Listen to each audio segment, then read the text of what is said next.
요즘은 건강이 참 핫 이슈죠.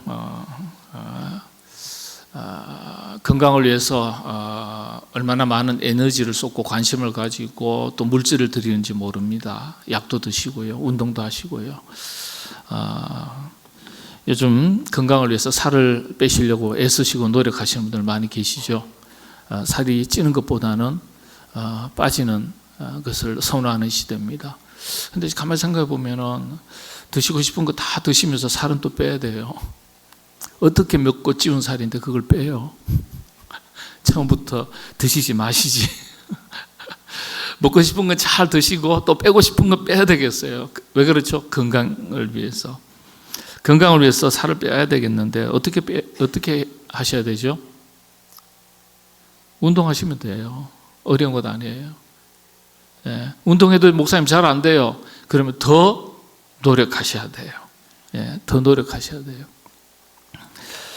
우리 자신의 묵은 습관을 좀 바꾸고 싶은데 그게 행동의 습관도 있고 사고의 습관도 있고 그렇습니다. 그 패턴이 있어요.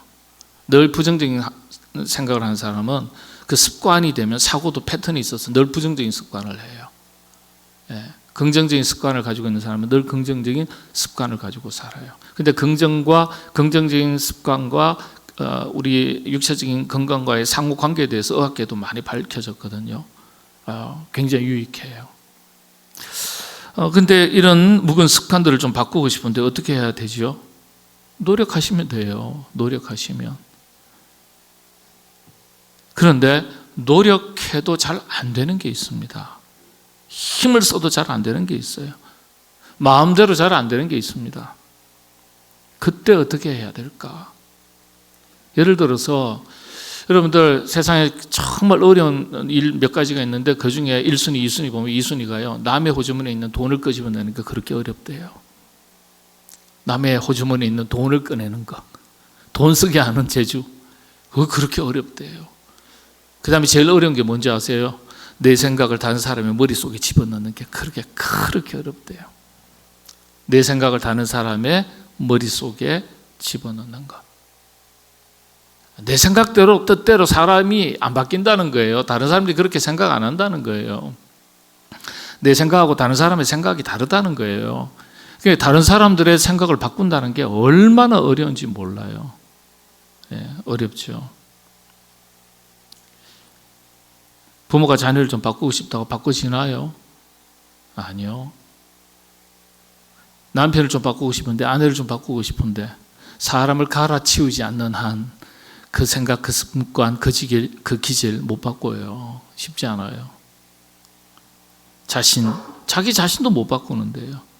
자녀들, 가정의 어떤 문화들, 분위기들 바꾸고 싶은데 잘 못 바꿔요.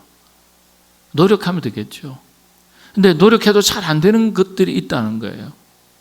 가정의 울타리를 좀 넘어서서, 가족의 울타리를 좀 넘어서서 세상을 바라보면요, 내 마음 내 뜻대로 안 되는 게 너무 많아요.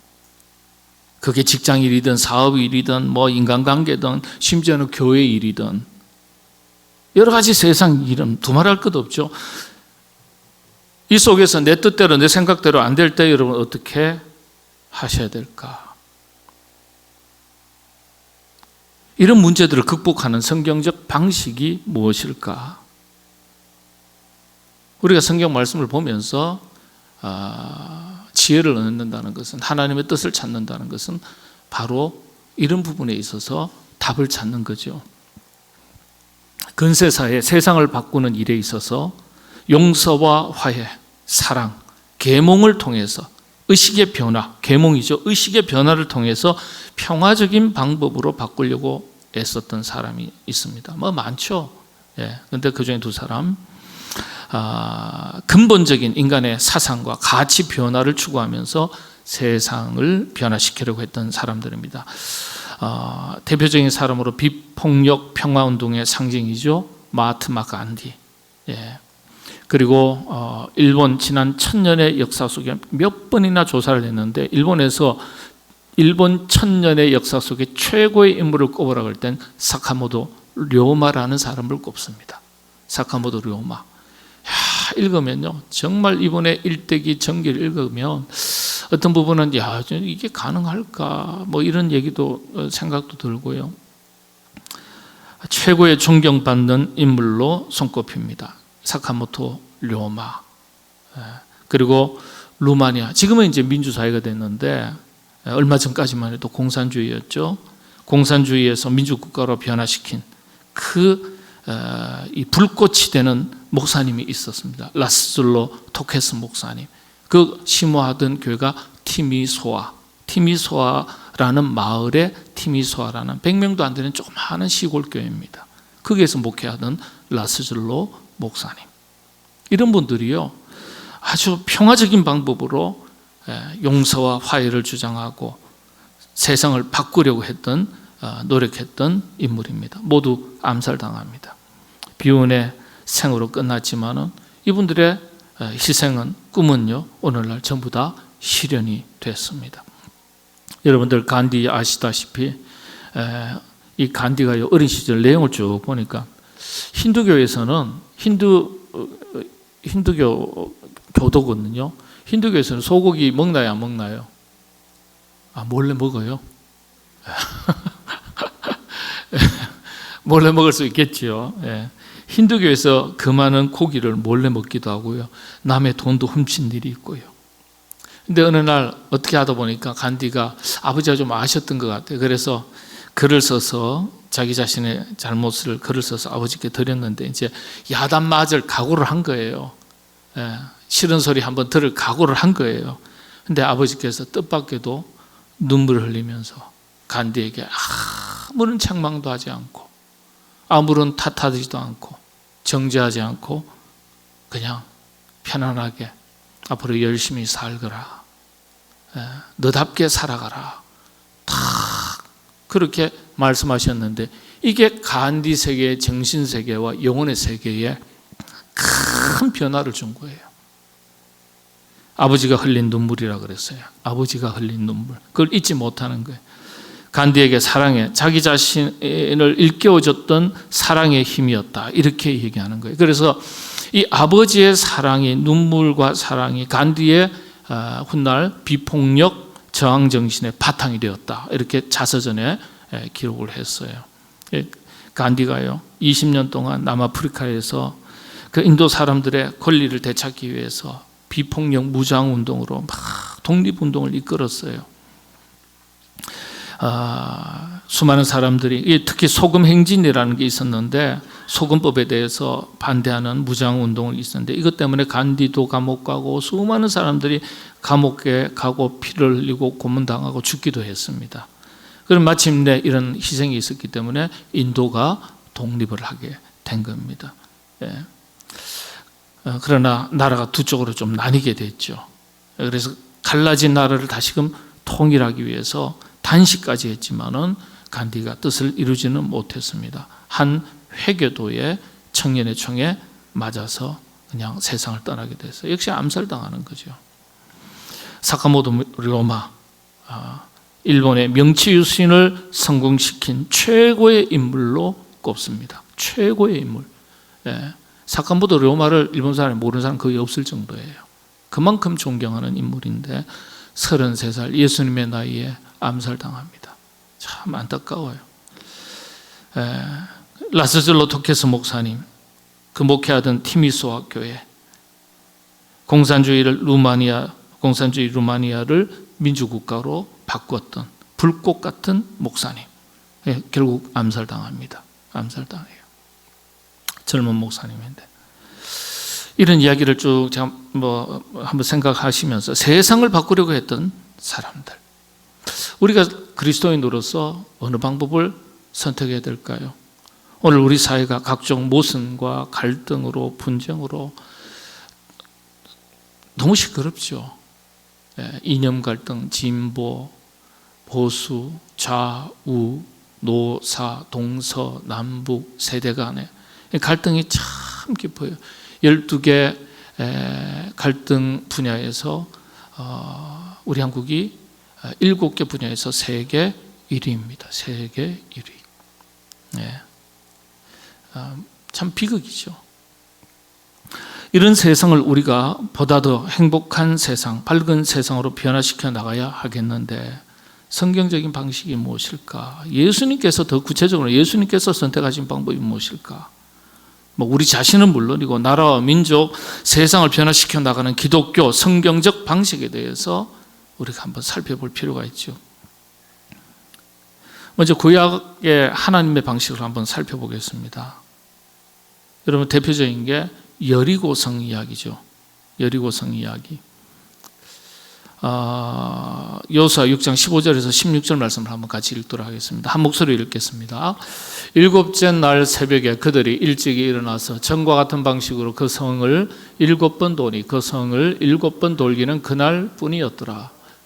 7번째에 제사장들이 나팔을 불 때에 여호수아가 백성에게 이르되 외치라, 여호와께서 너희에게 이 성을 주셨느니라. 가나안 땅을 정복하는 과정에서 가나안 땅 초입에 반드시 해결하고 넘어가야 될 문제 하나가 있었습니다. 그게 성 문제였어요. 여리고 성이었어요. 견고한 성이었고, 여러분들 참 수천 년 전의 성의 유적이 지금 발견되어 있습니다. 왜냐?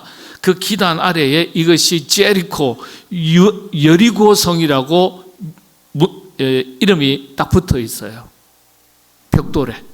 그래서 이게 여리고 성이었구나, 유적이 발굴된 겁니다. 밝혀졌어요. 성지순례 가시면 이거 볼 수 있을 거예요. 견고한 성인데, 정비가 잘 된 성인데 이스라엘 입장에서는 힘에 아주 붙이는 그런 싸움을 치러야 될 판이었습니다. 우리 같으면 전쟁을 지금 치러야 되는 거예요. 그러면 어떻게 준비해야 되죠? 장정수 남자 군사수를 파악하고 사용할 무기를 정비하고 취약한 부분이 어딘지 파악하고 우리가 언제 공격해야 될지 시점을 정하고 이런 전쟁을 치를 사전 준비를 해야 될 텐데, 하나님께서 여호수아에게 가르쳐 주신 여리고성을 탈환한다 그럴까요? 정복하기 위한 방식을 가르쳐 주셨어요. 함락시킬 방식을 가르쳐 주셨어요. 인간의 상식과 방법과는요 전혀 다른 걸 보여주는 거예요. 사람의 상식에서는 실제적인 물리적인 힘을 사용해야 되니까 물리적인 준비를 해야 되는 거예요. 근데 하나님의 방식은 어떤 거였죠? 엿새 동안 하루에 한 번씩 성을 돌랍니다. 실제적인 세상 사람들의 보편적 상식과는 완전히 다른 거예요. 하루에 한 번씩 성을 돌고 마지막 날에는 7번 돌아라. 이해가 되는 겁니까? 이게 하나님의 방식이에요. 하나님의 방식. 자, 그러면 예수님의 신약으로 넘어와서 예수님께서 말씀하신 방식 한번 보겠습니다.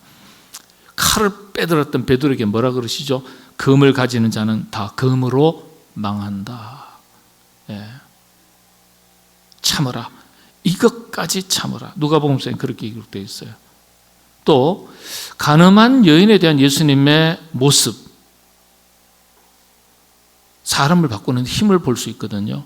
예를 들어서 한번 살펴보겠습니다. 요한복음서 8장 10절에서 11절 말씀 우리 같이 읽겠습니다. 시작합니다. 예수께서 일어나사 너를 고발하던 그들이 어디 있느냐? 너를 정죄한 자가 어디 있느냐? 11절 대답하되 주여 없나이다. 예수께서 이르시되 나도 너를 정죄하지 아니하노니 가서 다시는 죄를 범하지 말라 하시니라. 예수님의 방식이 극명하게 드러난 사건이에요. 간음한 여인 앞에서 죄 없는 자가 더 먼저 돌로 치라. 사람들은 그 당시에 간음한 여인을 돌로 쳐서 죽여야 됐거든요. 그리고 죽이려고 달려드는 그 사람들 앞에서 가로막아 서셔서 하신 말씀이 죄 없는 자가 먼저 돌로 쳐라. 이 주님의 말씀에는요 돌로 치르는 자에 대한 날카로운 비판과 책망이 담겨져 있는 말씀입니다. 여러분, 군중들은요 생명윤리보다 성윤리를 앞세운 사람들이에요. 목회에서도 목회윤리라는 게 있거든요. 기독교 윤리학 전공이 따로 있습니다. 기독교 윤리학. 거기에서는 이 사건을 생명윤리와 성윤리가 충돌하는, 제도적 윤리와 의식윤리가 충돌하는 현장이라고 해석해요. 생명윤리보다 군중들은 성윤리를 앞세운 사람들입니다. 그러나 예수님은 뭘 앞세우셨어요? 생명윤리를 앞세우셨어요. 생명윤리는요, 생명이 어떤 것보다도 더 우선하는 가치예요. 생명을 살리고 영혼을 살리는 것이 우선이고, 성윤리는요, 윤리와 도덕을 앞세워서 생명을 죽여 살아도 사회 질서를 지켜야 한다는 사회윤리, 제도적 윤리를 앞세운 사람들이었어요. 네. 그래서 성윤리, 제도적 윤리를 가지고 그 가늠한 여인을 비난하고 정죄하는 거예요. 말씀드린 대로 이를테면 생명윤리와 성윤리, 사회윤리 중에서 제도적 윤리의 충돌의 현장이다, 그렇게 봅니다. 그런데 예수님께서는요, 나중에 뒷부분을 보면 이런 말씀이 있습니다. 한 영혼을 실족하게 하는 자 차라리 연자 맷돌에 매어서 바다에 빠져 죽는 것이 더 낫다, 이렇게 이야기하세요. 그게 마가복음서 강의에 이어가는데 마가복음서 9장 이 뒤에 있는 이야기예요. 뒷부분에 한 영혼을 실족하게 하는 자 차라리 연자 맷돌을 매어 목에 매어 바다에 빠져 죽는 것이, 던져지는 것이 낫다. 이게 무슨 뜻인지 아세요? 성윤리를 범한 자보다도 한 영혼을 실족하게 하는 자가 더 무거운 죄를 범한 것이라는 것을 책망하시는 거예요. 예. 성윤리보다 생명윤리를 어긴 사람이 더 큰 죄를 범한 것이라고 날카롭게 지적하시고 책망하시는 얘기예요. 그래서 예수님께서 책망하실 때 굉장히 무서운 말씀으로 하셨어요. 사람을 실족하게 한 사람은 연자맷돌을 목에다가 달아서 바다에 던져지는 게 낫다. 이 말은 뭐예요? 그 사람 네가 죽는 게 더 나아. 그렇게 말씀하시는 거예요. 예. 죽음에 해당하는 대가를 치르게 하시겠다는 말이에요. 무슨 말이에요? 자, 그렇다면은 그러면 예수님은 윤리도 없고 도덕도 없고 성윤리 의식도 없나? 아니요. 예수님은 가늠한 여인을 죄 없다고 하신 것이 아니에요. 죄를 깨닫게 하시고 영혼도 살리시는 방식을 선택하신 거예요. 그래서 요한복음서 8장 11절 한번 보시죠. 요한복음서 8장 11절. 대답하되 주여 없나이다. 예수께서 이르시되 뭐라고요? 나도 너를 정죄하지 아니하노니 가서 다시는 죄를 범하지 말라 하시니라. 자신의 죄를 뉘우치게 하면서도 영혼을 살리는 방식인 거예요. 이런 방식이어야 하는데 자신의 윤리, 도덕적 의로움을 가지고 다른 사람들을 판단하고 비난하고 정죄하는 것은 자신의 의로움을 더 많이 드러내는 것일 뿐이지 회복의 기회를 빼앗고 영혼을 죽이는 것이 되는 거예요. 그래서 이것이 더 큰 죄인 것을 지적하시고 책망하신 거예요. 이런 주님의 책망을 듣고 가슴이 찔려서 사람들이 돌아갔다 그랬잖아요. 돌아간 정도만 하면 정말 괜찮은 사람들이에요. 깨닫지도 못하고 의식도 못하는 사람들이라면 그 문제가 있는 거죠. 군중들이 선택한 방식은 돌을 던지는 방식이었어요. 그런데 예수님의 방식은 특징이 어떤 겁니까? 비폭력이에요. 이게 예수님의 방식이에요. 정죄하고 비난하고 처벌하는 것이 군중들의 방식이었다면 예수님의 방식은 뭐예요? 죄를 깨닫게 하시고 회복의 기회를 주시고, 그렇죠? 사랑으로 일으키시는 거예요. 생명윤리예요. 이게 예수님의 방식인 거예요. 사람을 바꾸는 방식이에요. 세상을 바꾸는 방식에 확대하면. 신약 성경은 물리적 폭력에 대해서 일체 금하죠. 칼로 일어서는 자 칼로 망한다 가르쳐 주셨어요. 그런데 이건요, 무저항을 말하는 게 아니에요. 물리적 폭력이 아닌 영적인 방법과 질서로 저항하라는 거예요. 에베소서의 말씀을 보면 악한 무리와는 싸워 이겨라, 영적인 싸움을 말하는 거예요. 또 할 수만 있다면 평화하라, 뱀처럼 지혜로워라. 계속해서 영적 전쟁의 시대에 우리가 어떻게 대해야 되는가, 대처해야 되는지 일러주셨어요. 힘으로 세상을 바꾸려 했던 두 사람, 실패로 비극으로 끝이 났죠. 용서와 화해 그리고 사랑으로 세상을 바꾸려 했던 사람은 성공을 합니다. 열매가 있습니다. 다 똑같이 암살당하지만 성공과 실패로 나뉘죠. 사람을 바꾸고 세상을 바꾸는 예수님의 방식이 어떤 겁니까? 용서와 화해 그리고 사랑의 힘입니다. 여기에서 한 가지 더 할 것은요, 우리가 한 가지 더 찾아볼 것을 우리가 본문을 통해서 찾아볼 수 있습니다. 예수님은 언제나 용서와 화해를 통해서 세상을 바꿔 나가는 모습을 우리에게 가르쳐 주시고 보여주셨어요. 그런데 말씀드린 대로 또 하나 놀라운 방법을 가르쳐 주셨어요. 이건 우리 자신, 우리 가정, 우리 자녀, 우리 사회, 나라와 민족, 세상을 바꾸는 놀라운 힘을 가진 방법입니다. 이를테면 세상을 바꾸는 힘, 그렇게 말할 수 있겠죠. 오늘 본문을 보면은 여러분들 마가복음서죠. 9장에서부터 25절부터 29절까지 보면은 예수님께서 귀신을 내쫓는 이야기가 기록되어 있지만은 사람을 살리고 사람을 바꾸고 가정과 세상을 바꾸는 힘의 출처가 무엇인지를 가르쳐 주시는 말씀이에요. 29절 한번 같이 보겠습니다. 29절 같이 봉독하겠습니다. 이르시되 기도 외에는 다른 것으로는 이런 종류가 나갈 수 없느니라 하시니라. 기도의 힘이죠. 영적 전쟁의 시대에 강력한 무기가 바로 기도인 것을 가르쳐 주시는 거예요. 그런데 현대 그리스도인들의 약점 하나가 있어요. 기도하면서도 기도하는 대로 이루어질 것이라고 잘 믿지 않는다는 사실이에요. 기도하는 것과 사는 것이 분리되어 있어요. 기도하고 나서는 기도하는 대로 꼭 응답될 줄로 믿어야 되는데 그렇게 잘 믿지 않는다는 거예요. 기도는 단순한 외침과 부르짖음과 간구가 아니에요.